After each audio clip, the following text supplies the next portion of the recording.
Achije omaki kendo aguch ywayo iro mar Shisha ondhigi obila mano tudre gi duol mar nakada tim apedha e bure Nairobi. Chenro makamano ka otako jatend duol Nicholas Kosgei en achiel kuom yore mag neno ni rawere matiyo kod yedhe mamero ji odok chien. E apedha no, aguche mag Shisha maromo 24 no omaki magawa mar Lidet manti Halingam.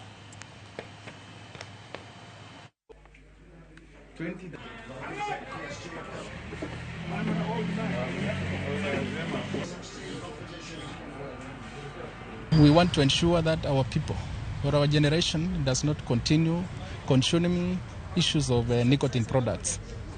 As we can be aware, our CS today also made sure, or he informed that the public should have their license being suspended, those importers of nicotine products being suspended until they are vetted once again.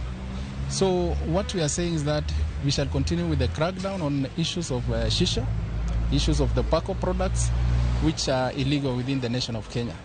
So the message is very clear: let us desist.